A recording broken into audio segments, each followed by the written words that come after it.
तो पाकिस्तान को आईएमएफ ने तगड़ा झटका दे दिया है।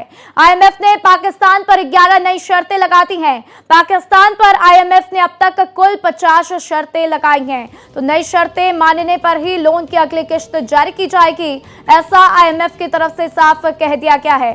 तो देखिए, एक एक करके पाकिस्तान के ऊपर 11 नई शर्तें आईएमएफ ने लगाई हैं। और इस खबर पर ज्यादा जानकारी के लिए मेरे सहयोगी रमेश मेरे साथ जुड़ चुके हैं। सीधा उनका रुख करते हैं। रमेश, पाकिस्तान के लिए एक नई मुसीबत आ खड़ी है, क्योंकि अब आईएमएफ ने कह दिया है कि लोन तो देंगे, लेकिन उसके लिए आपको हमारी 11 नई शर्तें माननी होगी। तो क्या पाकिस्तान इन शर्तों को मानने के लिए तैयार होगा? क्या कुछ लगता है रमेश?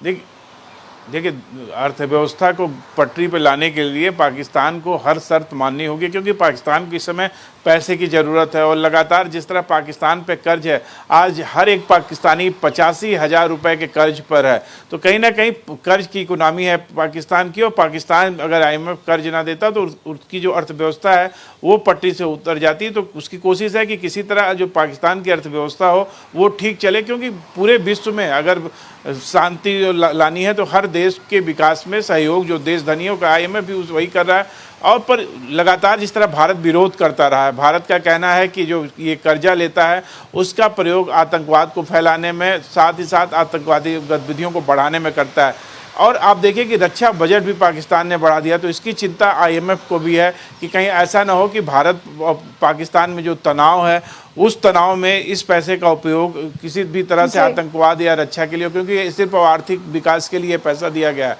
इसलिए उसने 11 नई शर्तें जोड़ी है। और आप देखिए कि पहले भी शर्तें थी 39 शर्तें, तो पूरी शर्तों की संख्या 50 हो गई है। 50 शर्तों में रहकर ही पाकिस्तान को इस पैसों को खर्च करना पड़ेगा। अगर वो नहीं खर्च करता, इस तरह से बातें नहीं, तो आईएमएफ उसकी अगली किस्त रोक देगा। और आपको जैसे मैंने पहले भी बताया कि अगर पाकिस्तान को कर्ज नहीं मिला तो पाकिस्तान की अर्थव्यवस्था डगमगा जाएगी, और वहाँ के हालात वैसे ही ख़राब हैं।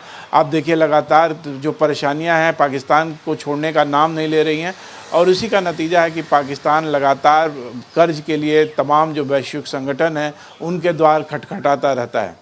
बिल्कुल रमेश, देखिए, पाकिस्तान भले ही दुनिया में तमाम देशों के द्वार खटखटाता है, लेकिन सबसे बड़ी बात यहाँ पर यह है ध्यान देने वाली कि आईएमएफ ने अपनी शर्तों में एक बात कही है कि जो 3 साल से पुरानी कारें हैं, 3 साल पहले की जो कार है, पाकिस्तान जिन्हें आयात नहीं करता है उस पर प्रतिबंध हटाने के लिए कह दिया है। तो जब पाकिस्तान आईएमएफ से लोन लेता है तो उसके मन में एक ही बात होती है कि कैसे हम पाकिस्तान का विकास करें और देश को चला पाएं। लेकिन जब पाकिस्तान इस शर्त को मान लेगा तो ये आर्थिक विकास में एक रुकावट की तरह काम करेगा रमेश, और ऐसे में ये पाकिस्तान के लिए चुनौती होगी कि वो इन सभी शर्तों को मान ले।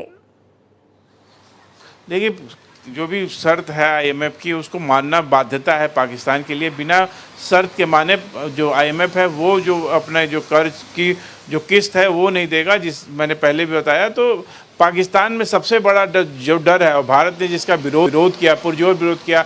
आपने रक्षा मंत्री राजनाथ सिंह को भी सुना होगा, उन्होंने भी आईएमएफ के कर्ज पर चिंता जताई थी, और भारत लगातार चिंता जताता रहा।